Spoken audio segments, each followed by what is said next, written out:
Hello class 11th students, welcome back to my YouTube channel biology classes. तो आज हम पढ़ेंगे क्लास 11th बायोलॉजी का chapter 10 that is cell cycle and cell division. Okay, तो chapter start करने से पहले मैं आप लोगों से एक बात क्लियर कर देना चाहती हूँ। अगर आप चैनल पर नए हैं और अब तक आप लोगों ने चैनल को सब्सक्राइब नहीं किया है, so please you have to subscribe this YouTube channel और share it with all your contact of class 9 students. Okay, so let's start discussing about cell cycle and cell division. Okay, तो what is cell? Cell is the structure and function of life as you no.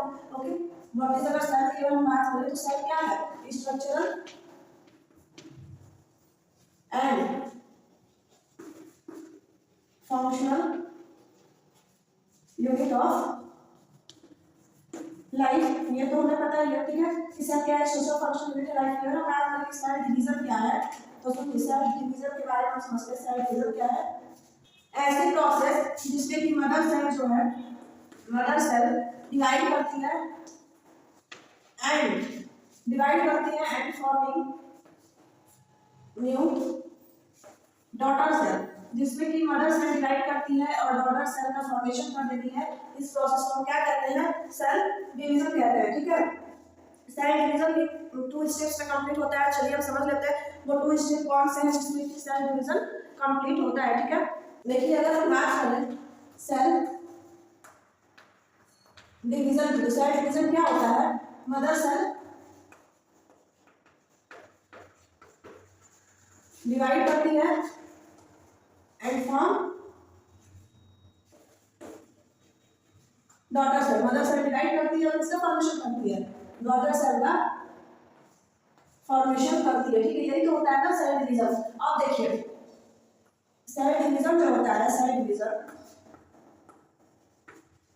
Complete कितने step में cell division complete होगा? So complete in 2 steps. ठीक है, 2 step में cell division complete होगा। First होता है कैरियोकाइनेसिस और सेकंड होता है साइटोकाइनेसिस। ठीक है, क्या होता है कैरियोकाइनेसिस और क्या होता है साइटोकाइनेसिस, हम समझते हैं। ठीक है, देखिए अगर डिवीजन के टाइम पे, ड्यूरिंग डिवीजन, अगर फर्स्टली क्या होता है? न्यूक्लियस डिवाइड कर जाता है, न्यूक्लियस डिवाइड कर जाता है and forming what? Daughter cell, तो उसे हम कहते हैं कैरियोकाइनेसिस की प्रोसेस। ठीक है, अगर सबसे पहले during division, okay, during cell division firstly nucleus divide and forming daughter cell, then this process is known as karyokinesis. Okay, and when we talk about cytokinesis, तो देखिए क्या होता है karyokinesis के बाद, ठीक है, आफ्टर karyokinesis के बाद क्या होता है? साइटोप्लाज्म जो होता है, साइटोप्लाज्म ये क्या करता है? डिवीजन करता है, ठीक, और फॉर्म करता है, फॉर्म न्यू सेल, नए सेल का फॉर्मेशन कर देता है। ठीक है, ये प्रोसेस आपको क्लियर हो गई। देखिए साइटोकाइनेसिस क्या है? तो after karyokinesis cytoplasm undergoes division to form new cell called cytokinesis. Okay, clear है? अब देखिए अब हमें समझना है types of cell division. Cell division कितने टाइप्स के होते हैं? देखिए सेल डिवीजन भी 2 टाइप के होते हैं। एक होता है माइटोटिक सेल डिवीजन और एक होता है व्हाट? Meiosis cell division. ठीक है, तो चलिए हम इसे डिटेल में समझ लेते हैं कि माइटोटिक सेल डिवीजन क्या होता है और मियोसिस सेल डिवीजन क्या होता है। ठीक है, अगर हम बात करें टाइप्स ऑफ सेल डिवीजन, अब तक हम स्टेप्स पढ़े, सेल डिवीजन में कितने स्टेप होते हैं। ठीक है, अब हम पढ़ रहे हैं टाइप्स, कितने टाइप के होते हैं सेल डिवीजन। ठीक है, तो ये कितने टाइप के होते हैं? 2 टाइप के होते हैं। First one is mitotic cell division, okay, and second one is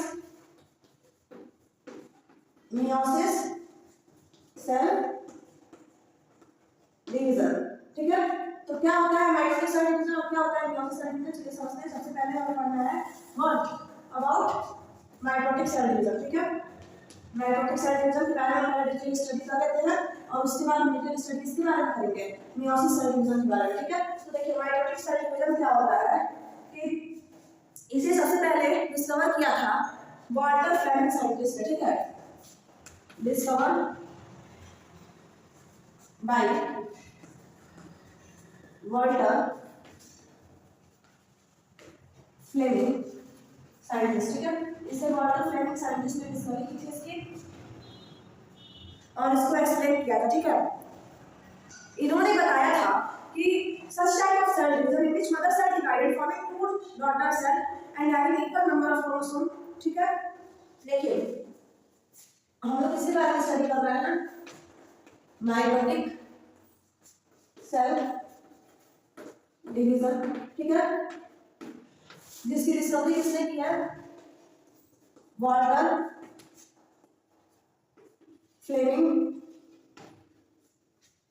scientist ने इसकी डिस्कवरी की है, ठीक है।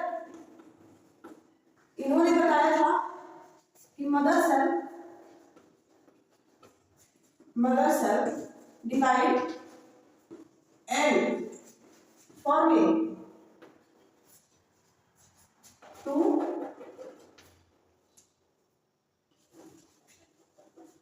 daughter cell which having equal number of chromosomes, which having equal number of chromosome, okay, in comparison to which having equal number of chromosome in comparison to mother cell. इन्होंने ये बताया था कि माइटोटिक सेल डिवीजन जो होता है वह कैसा डिवीजन है, उसमें मदर सेल जब डिवाइड करती है तो दो नए डॉटर सेल का फॉर्मेशन कर देती है, ठीक है। और ये जो डॉटर सेल होती है इनमें मात्र उतना ही क्रोमोसोम होता है मदर सेल कंपैरिजन में, इक्वल क्रोमोसोम होता है मदर सेल के कंपैरिजन में, ठीक है। क्लियर होगा? तो चलिए देखिए हमें समझना है mechanism of mitotic cell division क्या होता है। So let's start with mechanism of mitotic cell. If we talk about mechanism of mitotic cell division, then we conclude that mitotic cell division complete in 4 stages, ठीक है, complete in 4 steps।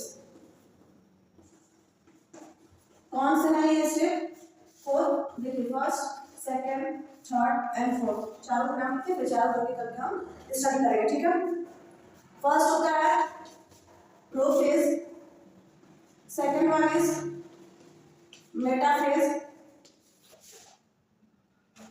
Third one is anaphase and last one is telophase, ठीक है। तो इन चारों को हम एक एक करके स्टडी कर लेते हैं, what is prophase, metaphase, anaphase and telophase, okay. सबसे पहले हमें स्टडी करना है प्रोफेज क्या होता है, ठीक है। ये भी 3 स्टेप में कंप्लीट होता है, ठीक है। ये लॉन्ग स्टेप होता है, ठीक है, लॉन्ग स्टेप या फिर long phase of mitotic cell division, ठीक है, जो कितने स्टेप में कंप्लीट होता है? Complete in 3 steps. 3 स्टेप में कंप्लीट होता है। कौन से है वो 3 स्टेप? देखिए early prophase, middle prophase and late prophase, ठीक है। क्लियर हो गया?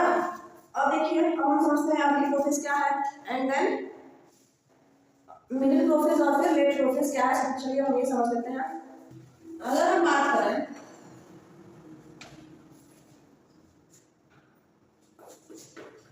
अर्ली प्रोफेज की, तो इसमें क्या होता है? Nuclear membrane and nucleolus both are conspicuous, okay. दोनों क्या होते हैं? न्यूक्लियर मेम्ब्रेन और न्यूक्लियस दोनों क्या होते हैं? conspicuous होते हैं। Centrosome do not divide into 2 centriole, ठीक है। सेंट्रोसोम की अगर बात करें, centrosome do not divide into two centriole. Centrosome जो होता है वो दो सेंट्रियोल में डिवाइड नहीं होता है, ठीक है। अगर हम जेनेटिक मटेरियल की बात करें, जेनेटिक मटेरियल की, तो ये एग्जिस्ट करता है किस फॉर्म में? Exist in chromatin thread form. Chromatin thread की तरह से क्या करता है? एग्जिस्ट करता है कौन? जेनेटिक मटेरियल, ठीक है। इतना क्लियर हुआ? देखिए इसको हम मिडिल प्रोफेज हमें पढ़ना है, ठीक है। देखिए जैसे कि हम इसके स्ट्रक्चर ड्रॉ कर लेते हैं अर्ली प्रोफेज का। अगर हम बात करें कि अर्ली प्रोफेज का एक स्ट्रक्चर कैसे समझ लेते हैं, देखिए सबसे पहले ये, ठीक है।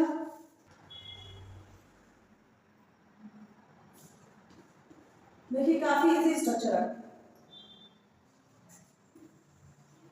आप लोगों को बस ड्रॉ करना है, ठीक है, और एग्जाम में पूछना भी है, ठीक है। देखिए यहाँ पे क्या है? सेंट्रोसोम है, ये रहा आपका क्रोमोसोम, इधर है न्यूक्लियस, न्यूक्लियोलस, ठीक है। और ये रहा आपका यहाँ पे छोटा सा क्या? न्यूक्लियस, ठीक है। अगली प्रोसेस क्लियर हो गया। अब हमें स्टडी करना है मिडिल प्रोसेस के बारे में, ठीक है। देखिए अब हमें पढ़ना है मिडिल प्रोसेस क्या है, इसका स्ट्रक्चर कैसा है, ठीक है। चलिए समझ लेते हैं इसे।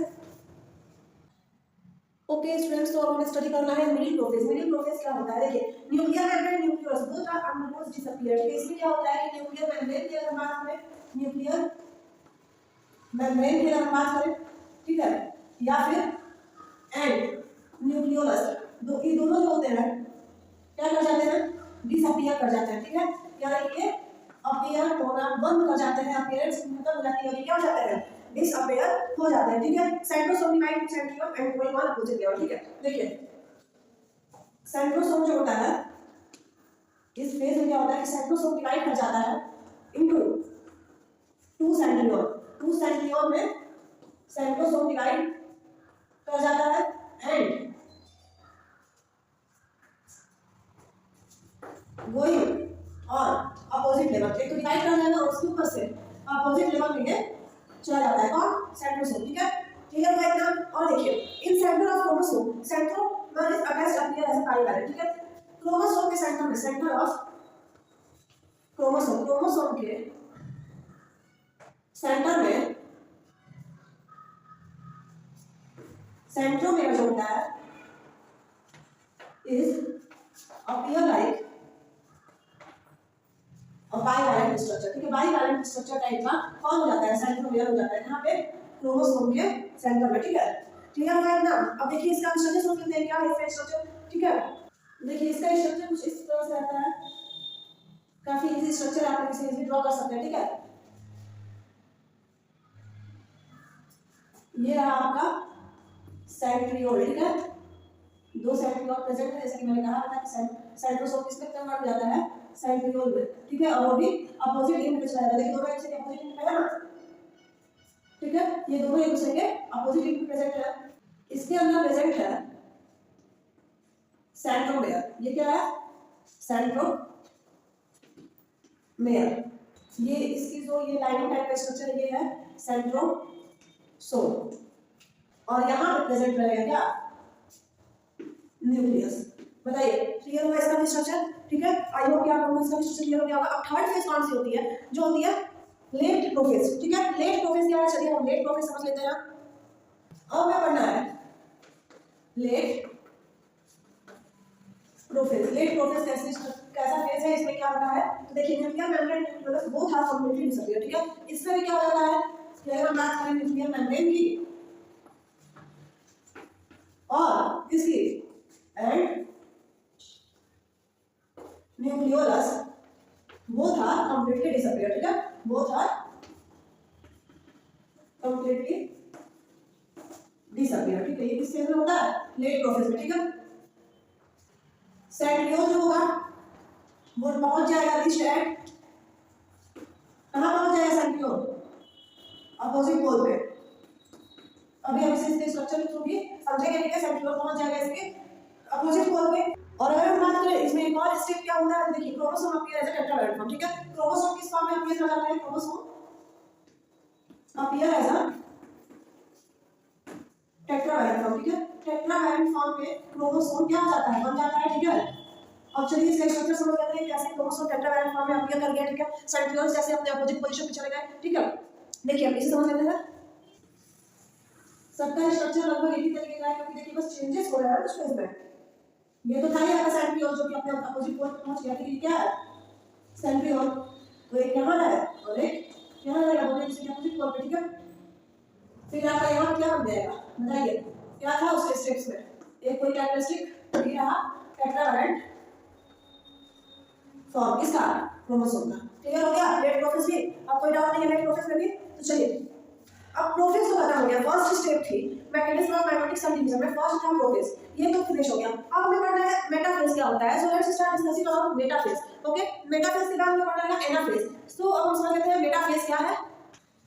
सेकंड है मेटाफेज। इस फेज में क्या होता है, क्रोमोसोम क्लियरली अपीयर, ठीक है। Chromosome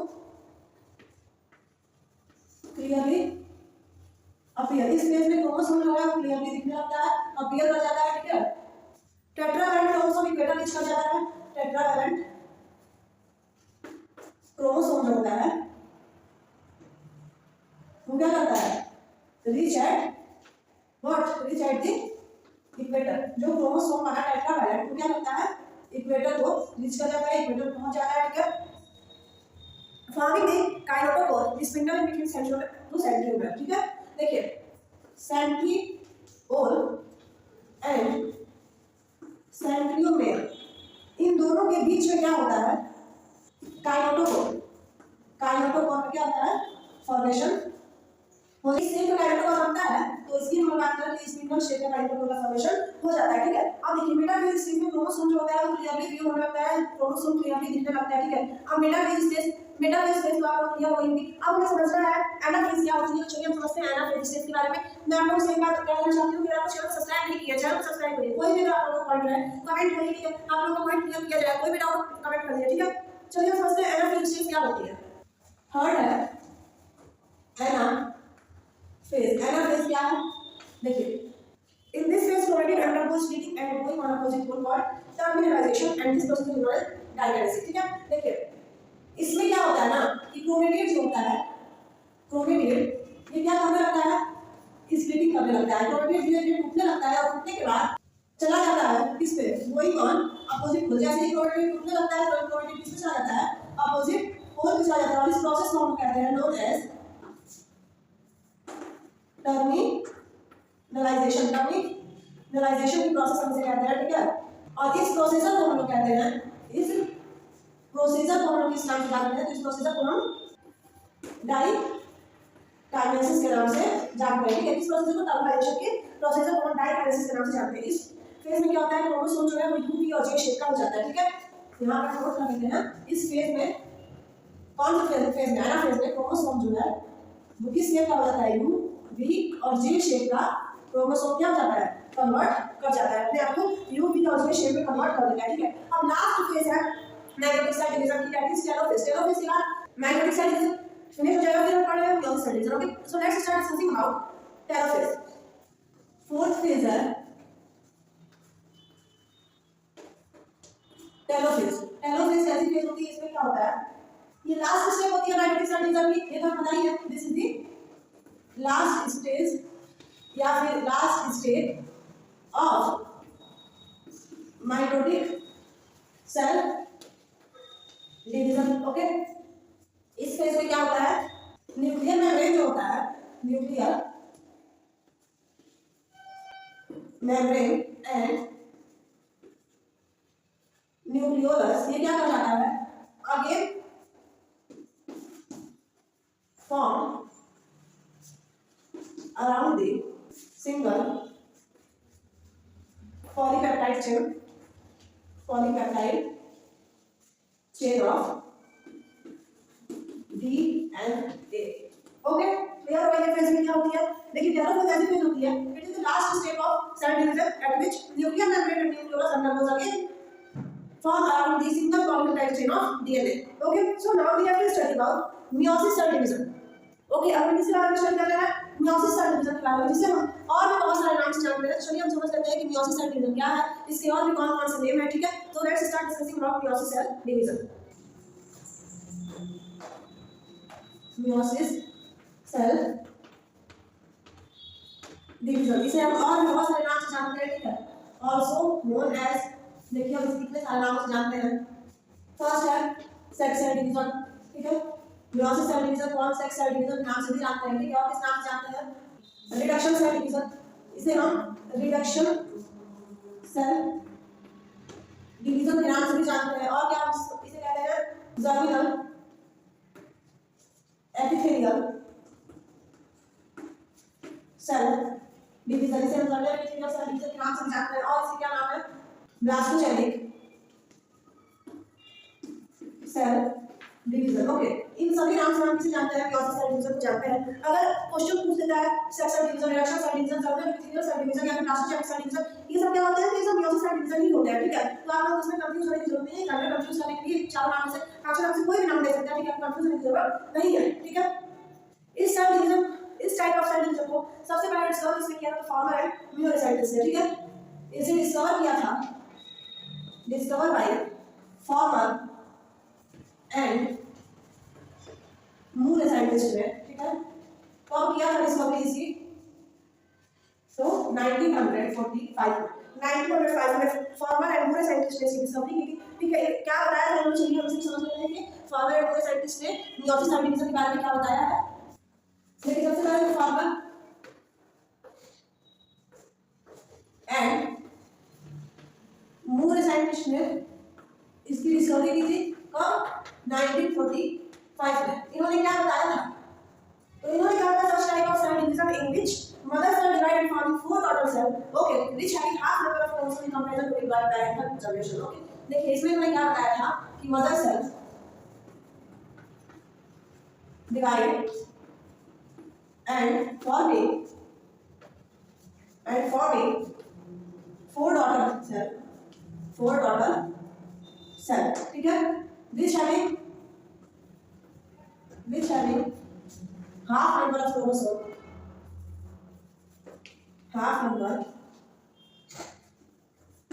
chromosome in comparison to mother cell, mother या फिर पैरेंटल सेल, ठीक है। इन्होंने यही कहा था कि मदर सेल डिवाइड करती है और फॉर्मेशन करती है, ठीक है, किसका, फोर न्यू डॉटर सेल का, ठीक है। इसके पास या तो हाफ, जिसके पास हाफ नंबर ऑफ क्रोमोसोम होता है, ठीक है, इन कंपैरिजन टू मदर या फिर पैरेंटल सेल। ओके, इतना क्लियर हुआ। अब देखिए इसकी भी मैकेनिज्म होती है, ठीक है। मैकेनिज्म किसकी, meiosis सेल डिवीजन की मैकेनिज्म भी होती है, जो कि कितने फेज में कंप्लीट होती है, तो ये भी 4 फेज में कंप्लीट होती है, ठीक है। Prophase first, metaphase first, anaphase first, okay, telophase first. So let's start discussing about mechanism of meiosis cell division. Okay, अगर हम बात करें mechanism of meiosis cell division, तो ये कितने स्टेप में कंप्लीट होती है, तो ये भी 4 स्टेप में कंप्लीट होती है, ठीक है। फर्स्ट होती है prophase first, and then metaphase first, and then anaphase first, और last one is telophase first, ठीक है। ये स्टेप्स होती है कंप्लीट होने की किसकी, mechanism of meiosis cell division की, ठीक है। तो चलिए हम समझते हैं सबसे पहले प्रोफेज फर्स्ट कौन सी क्या स्टेप है, इसमें क्या होता है, ठीक है। So let's start discussing about prophase first. अगर हम बात करें सबसे पहले प्रोफेज फर्स्ट, तो प्रोफेज फर्स्ट जो होती है वो लॉन्गेस्ट स्टेप होती है, longest step of meiosis cell division, ठीक है। जो कंप्लीट कितने स्टेज में होगी बताइए, ये कंप्लीट होगी, कंप्लीट इन 5 स्टेप्स में कंप्लीट होगी। वो 5 स्टेप्स कौन सा है, तो देखिए सबसे पहले हम सबके नेम नोट कर लेते हैं, उसके बाद सभी को हम डिटेल स्टडी करेंगे, ठीक है। फर्स्ट होता है लिपोटीन सेकंड होता है पैचिटीन, थर्ड होता है जाइगोटीन, फिर होता है डिप्लोटीन और लास्ट वन होता है डाइकायोसिस। ठीक है, डाइकायोसिस। इस सबको हमें एक एक करके स्टडी करना है। सबसे पहले लिकोटीन, फिर पैचिटीन, जाइगोटीन, डिप्लोटीन और डाइकायोसिस। ठीक है, तो चलिए सबसे पहले हम समझते हैं लिकोटीन स्टेज क्या है, इसमें क्या होता है। ठीक है, तो अगर हम बात करेंगे लिकोटीन स्टेज, लिकोटीन स्टेज क्या है, तो लिकोटीन स्टेज में जेनेटिक मटेरियल होता है, जेनेटिक मटेरियल ये एग्जिस्ट करता है, exist in A thread form. ठीक है, लिकोटीन मटेरियल किस फॉर्म में एग्जिस्ट करता है, जेनेटिक मटेरियल थ्रेड फॉर्म में एग्जिस्ट करता है। ठीक है, centrosome do not divide into centriole. ठीक है, इसमें सेंट्रोसोम जो होता है, centrosome do not divide into centriole. ठीक है, सेंट्रोसोम सेंट्रियोल में डिवाइडेड नहीं होता है। अगर हम बात करें न्यूक्लियर मेम्ब्रेन की, न्यूक्लियर मेम्ब्रेन एंड न्यूक्लियोलस, तो ये दोनों कैसे होते हैं, कॉन्स्पीशियस होते हैं। ठीक है, क्लियर हुआ। आई होप आप लोगों को लिकोटीन स्टेज भी क्लियर हुई होगी। आप सेकंड में पढ़ना है जाइगोटीन स्टेज। जाइगोटीन स्टेज क्या होती है, चलिए हम समझते हैं जाइगोटीन स्टेज। ओके, बी है जाइगोटीन स्टेज। इसमें क्या होता है, इसमें क्या होता है, जो सेंट्रोमेयर होता है, सेंट्रोमेयर ये कहाँ होता है, प्रेजेंट बिटवीन क्रोमोसोम। ठीक है, ये क्रोमोसोम के बीच में प्रेजेंट करता है। ठीक है, इसलिए हम इसे कह सकते हैं कि किस फॉर्म में रहेगा, तो ये बाइवैलेंट फॉर्म में रहता है। ठीक है, बाइवैलेंट फॉर्म में रहता है। कौन, सेंट्रोमेयर। यहाँ तक कि एज वेल एज पेयरिंग भी होती है किसकी, क्रोमोसोम की। Pairing chromosome known as synapsis. ठीक है, साइनेप्सिस कहते हैं जब पेयरिंग होती है क्रोमोसोम की। ठीक है, किसमें होती है, जाइगोटीन स्टेज में होती है। सेंट्रोसोम जो होता है वो डिवाइड होता है टू सेंट्रियोल में और अपोजिट पोल पे चला जाता है। ठीक है, सेंट्रोसोम डिवाइड होता है सेंट्रियोल में and going through its opposite pole, अपने ये अपोजिट पोल पे चला जाता है। कौन, सेंट्रियोल। ठीक है, और कौन से क्या हो जाता है, nuclear membrane, nuclear membrane and nucleolus क्या हो जाता है, डिसअपीयर हो जाता है। ठीक है, तो ये था टोटल जाइगोटीन स्टेज के बारे में। अब हमें स्टडी करना है पैचिटीन स्टेज क्या होती है, तो चलिए हम समझते हैं पैचिटीन स्टेज क्या होती है। ठीक है, वेल स्टूडेंट्स, अब हमें पढ़ना है पैचिटीन स्टेज के बारे में। ओके, तो देखिए पैचिटीन स्टेज क्या है, in this stage chromosome appear as a tetravalent form. ठीक है, इस स्टेज में क्रोमोसोम जो होता है ना, क्रोमोसोम ये कैसा हो जाता है, तो appear as a tetravalent form. ठीक है, टेट्रावैलेंट फॉर्म। इस स्टेज में क्रोमोसोम जो होता है वो टेट्रावैलेंट टाइप का टेट्रावैलेंट फॉर्म में अपीयर कर जाता है। ठीक है, न्यूक्लियर मेम्ब्रेन और न्यूक्लियस जो होता है वो disappear, nuclear membrane and nucleolus ये दोनों क्या हो जाते हैं, बिकम डिसअपीयर। ठीक है, ये दोनों डिसअपीयर हो जाते हैं। ठीक है, मतलब अपनी अपीयरेंस खो देते हैं। सेंट्रियोल की अगर हम बात करें, सेंट्रियोल जो है nearly reach to what, opposite pole, लगभग अपोजिट पोल तक पहुंच गया होता है। कौन, सेंट्रियोल। ठीक है, किस स्टेज में, पैचिटीन स्टेज में। और इसी स्टेज में क्रॉसिंग ओवर भी होता है। ठीक है, crossing over is going on. ठीक है, इसी स्टेज में क्रॉसिंग ओवर भी होता है। ठीक है, तो आई होप आप लोगों को पैचिटीन स्टेज क्लियर हो गई। पैचिटीन स्टेज में कोई डाउट नहीं रहा। अब हमें पढ़ना है डिप्लोटीन स्टेज क्या होती है। फोर्थ स्टेज है डिप्लोटीन स्टेज। तो let's start discussing about diplotene stage. What is diplotene stage. Fourth one is diplotene stage. Diplotene stage क्या है, इसमें क्या होता है, so let's start discussing about diplotene stage. In this stage plasma is form, it is result of crossing over. ठीक है, इस stage में क्या होता है, रिजल्ट ऑफ क्रॉसिंग ओवर मिलता है। ठीक है, क्रॉसिंग ओवर का रिजल्ट मिलता है और जो रिजल्ट मिलता है क्रॉसिंग ओवर का, वो रिजल्ट क्या रहता है कि चेस्टमेटा का फॉर्मेशन हो गया रहता है। चेस्टमेटा इज व्हाट, फॉर्म। ठीक है, चेस्टमेटा फॉर्म हो गया रहता है।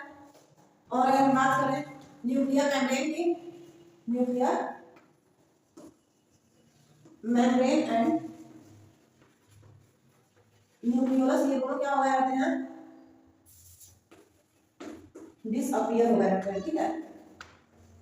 नेक्स्ट इसमें और एक और क्या पॉइंट होता है, इसमें टर्मिनलाइजेशन होता है। अब आप पूछेंगे टर्मिनलाइजेशन, अब आप पूछेंगे कि टर्मिनलाइजेशन क्या होता है। टर्मिनलाइजेशन अगर आपको नहीं पता है क्या होता है तो उसके लिए आप लोग ये बात क्लियर है कि आप वीडियो स्टार्टिंग से नहीं देख रहे हैं। वीडियो आप स्टार्टिंग से देखिए, एंड तक देखिए, तभी आप लोगों को क्लियर होंगे सभी कॉन्सेप्ट, ठीक है। क्योंकि मैंने ऑलरेडी डिस्कस कर चुका है टर्मिनलाइजेशन के बारे में न्यूक्लियोलस सेल डिवीजन में, सॉरी माइटोटिक सेल डिवीजन मैंने ऑलरेडी स्टडी करा चुका है इसके बारे में। टर्मिनलाइजेशन के बारे में आप लोग वैसे चेकआउट कर लीजिए, ठीक है। और हाँ, वीडियो आप स्टार्टिंग से एंड तक देखिए, तभी आप लोगों को कॉन्सेप्ट क्लियर होगी, अदरवाइज डाउट आप लोगों के अराइज हो जाएंगे, ठीक है। तो चलिए, फोर्थ पॉइंट में क्लियर हो गया डिप्लोटिन। अब फिफ्थ पॉइंट है डाइकाइनेसिस। डाइकाइनेसिस क्या है चलिए हम इसे समझ लेते हैं। Fifth point is diakinesis. ये कैसी फेज होती है, लास्ट स्टेप ऑफ प्रोफेज। ये प्रोफेज की क्या होती है, लास्ट स्टेप होती है, कौन, डाइकाइनेसिस, ठीक है। देखिए इसमें क्रोमेटिन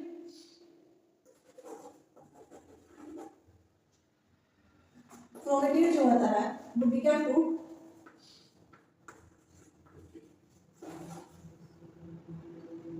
स्प्लिट, वो लगभग स्प्लिट होने लगता है, कौन, क्रोमेटिन। इसलिए हम इसे कहते हैं, एक नए नाम से जानते हैं जिसको क्या कहते हैं, जिसे हम कहते हैं डाई कैरियोटाइजेशन, ठीक है। क्लियर हो गया। अब देखिए डाइकाइनेसिस में क्लियर हो गया। अब हम समझते हैं मेटाफेज स्टेज, ठीक है। तो देखिए फर्स्ट थी प्रोफेज फर्स्ट, अब सेकंड है मेटाफेज फर्स्ट, ठीक है। मेटाफेज फर्स्ट क्या है चलिए हम मेटाफेज फर्स्ट के बारे में स्टडी करते हैं। इस स्टेज पे क्या क्या चेंजेस आती है, ठीक है। इसमें क्या होता है ना कि क्रोमेटिड जो होता है, क्रोमेटिड ये क्या करता है, रीच एट इक्वेटर। क्रोमेटिड जो है वो इक्वेटर पे पहुंच जाता है। सेंट्रियोल की अगर हम बात करें तो centriole reach at opposite pole. Centriole कहां पहुंच जाता है, अपोजिट पोल पे पहुंच जाता है, ठीक है। और भी इसमें क्या क्या चेंजेस आते हैं, देखिए एक और ऐसा पॉइंट है, मैं इसे यहीं पे नोट कर देती हूँ, ठीक है। इसका एक और पॉइंट है बिटवीन सेंट्रोमियर एंड सेंट्रियोल, ठीक है। सेंट्रोमियर और सेंट्रियोल के बीच में kinetochore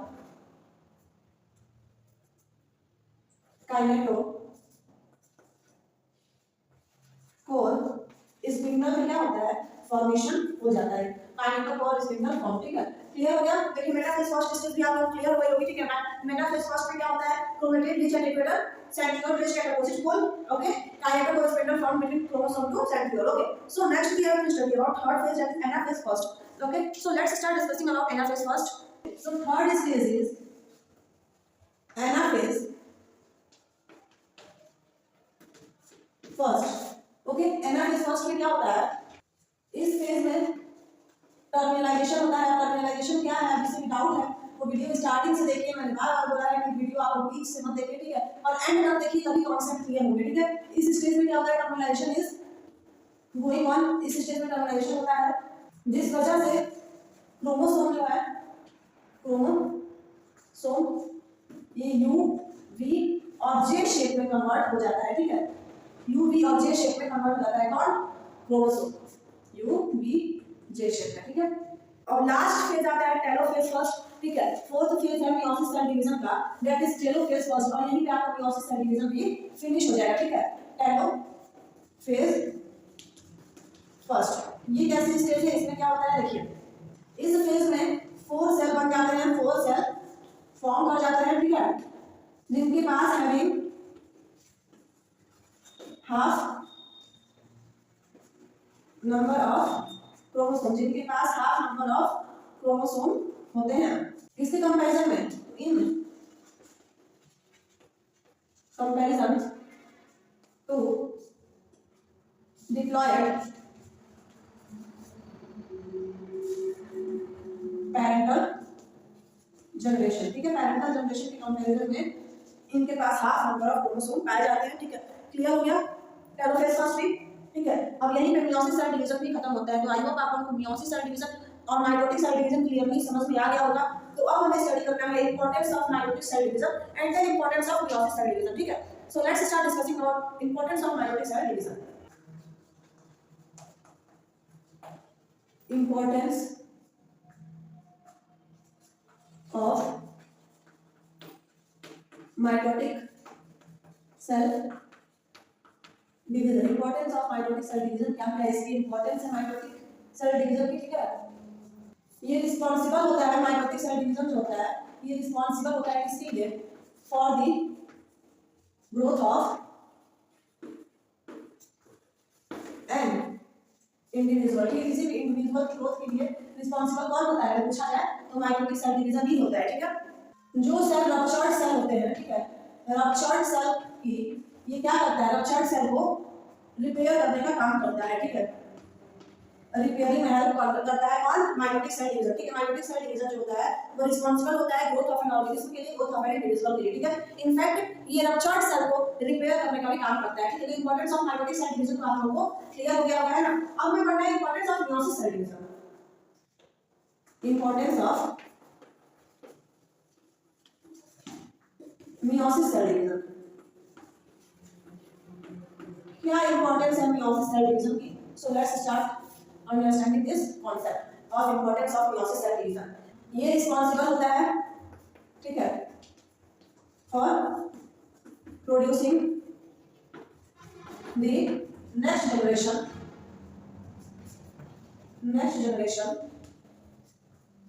as like the parental generation. ये अपने पेरेंटल जनरेशन की तरह से, यानी कि पेरेंट्स की तरह से नए बच्चे के जन्म में क्या होता है, रिस्पांसिबल होता है कौन, मियोसिस सेल डिवीजन. ठीक है, इसकी एक और इंपॉर्टेंस है वो भी हम समझ लेते हैं.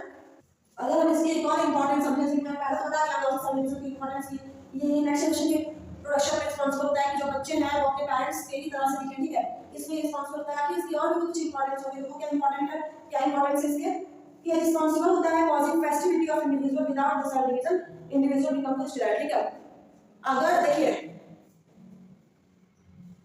ये रिस्पांसिबल होता है फॉर फर्टिलिटी, ये फर्टिलिटी के लिए रिस्पांसिबल होता है. ठीक है, क्योंकि अगर ये सेल डिवीजन नहीं होगा तो without this cell division an individual become sterile. अगर ये सेल डिवीजन नहीं होगा तो जो इंडिविजुअल है वो क्या हो जाएगा, स्टेराइल हो जाएगा, यानी कि वो इसके उस इंडिविजुअल के अंदर ये कैपेसिटी नहीं रह जाएगी कि वो नेक्स्ट जनरेशन को जन्म दे पाए. ठीक है, तो समझ में आया meiosis cell division, mitotic cell division बिल्कुल क्लियर हो गया. देखिए हमारा चैप्टर है ये ना, चैप्टर 10 क्लास 11, इसका नाम ही है cell division and cell cycle. ठीक है, तो जैसे कि सेल डिवीजन में हमने बताया था कि cell division meiosis cell division होता है और माइटोटिक सेल डिवीजन होता है, तो ये दोनों क्लियर हो गया. ठीक है, तो सेल डिवीजन जो टॉपिक था चैप्टर का, सेल डिवीजन जो पार्ट था ये क्या हो गया, कंप्लीट हो गया. अब कौन सा पार्ट बचा है, तो सेल साइकिल. ठीक है, सेल साइकिल एक बहुत ही छोटा सा पार्ट है, तो चलिए हम सेल साइकिल कंप्लीट कर लेते हैं. ठीक है, और आपको सेल डिवीजन की रही बात, सेल डिवीजन कंप्लीट हो चुका. ठीक है, तो अगर सेल डिवीजन में कोई डाउट है, ठीक है, तो आप लोग कमेंट कर दीजिएगा, मैं आप लोगों का डाउट क्लियर कर दूंगी. अदरवाइज चलिए हम स्टार्ट करते हैं सेल साइकिल को स्टडी कर लेना. ठीक है, सेल साइकिल बहुत ही छोटा सा फेज है, तो हम इसे स्टडी कर लेते हैं. ठीक है, एंड देन हमारा चैप्टर फिनिश हो जाएगा. ठीक है, देखिए सेल साइकिल चैप्टर का सेकंड पार्ट. ठीक है, cell cycle, what is cell cycle. देखिए relation between cell division and production to next cell is called cell cycle. ठीक है, duration between cell division and production of next generation is called cell cycle. ठीक है, cell division से लेकर के next generation या फिर नेक्स्ट सेल का जो फॉर्मेशन हो जा रहा है, नेक्स्ट जनरेशन हम नहीं कह सकते हैं. ठीक है, नेक्स्ट जनरेशन के हमारे यहाँ पे गलत जाएगा, नेक्स्ट सेल. ठीक है, next cell is called cell cycle. ठीक है, अब क्लियर हुआ सेल साइकिल क्या है. देखिए सेल साइकिल भी होती है 4 स्टेप में कंप्लीट होती है. ठीक है, कंप्लीट इन 4 स्टेप्स, 4 स्टेप्स, ये 4 स्टेप में कंप्लीट होती है. 4 स्टेप कौन कौन से होते हैं, सबसे पहले हम इन्हें नोट करेंगे और फिर उन सबको एक एक करके स्टडी कर लेंगे. ठीक है, सबसे पहले होता है जीवन फेज.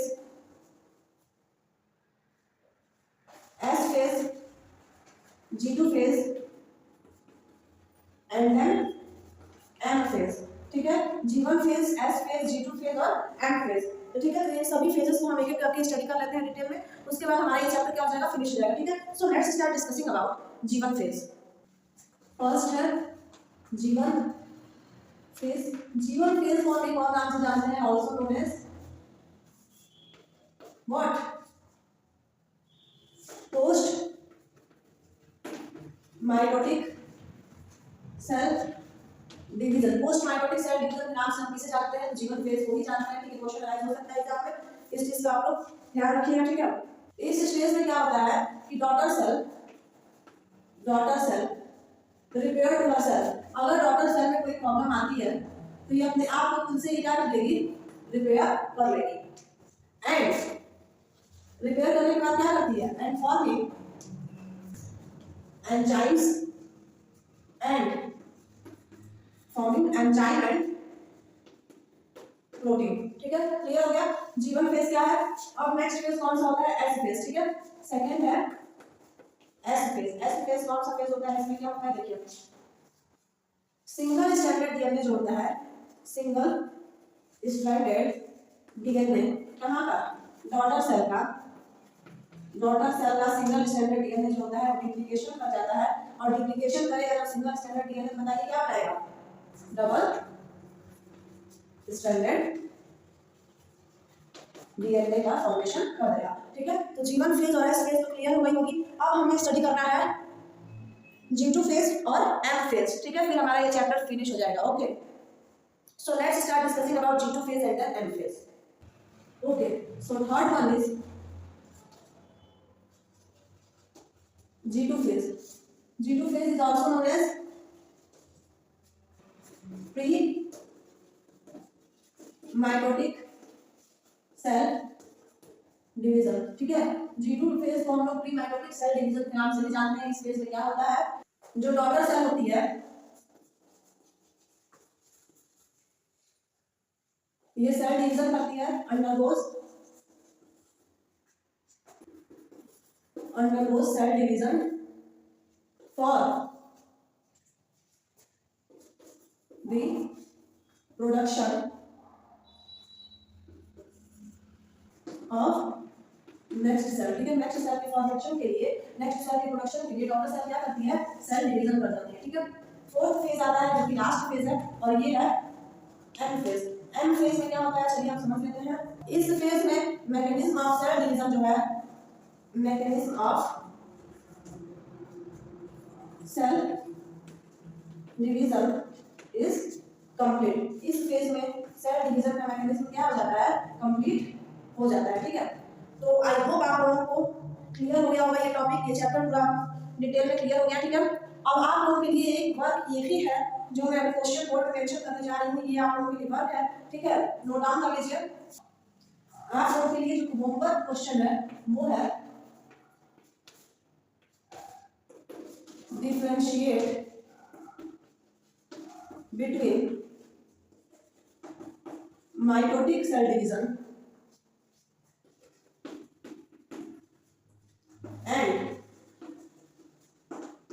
meiosis cell division, ठीक है। माइटोटिक सेल डिवीजन और meiosis cell division के बीच में आप लोगों को डिफरेंस बताना है, ठीक है। डिफरेंस क्या होता है, तो आप लोगों के लिए होमवर्क है, ठीक है। आई होप आप लोगों को टॉपिक समझ में आया, पूरा चैप्टर क्लियर हो गया, ठीक है। कोई भी डाउट है तो आप लोग कमेंट सेक्शन में मेंशन कर दीजिएगा, आप लोगों का डाउट क्लियर किया जाएगा, ठीक है। शेयर करिए, सब्सक्राइब करिए, जितना आप लोगों से हो सके उतना आप लोग शेयर करिए, ठीक है। और अगर चैनल पर नए अब तक आप लोगों ने चैनल को सब्सक्राइब नहीं किया है तो please you have to subscribe my YouTube channel, okay. Thank you.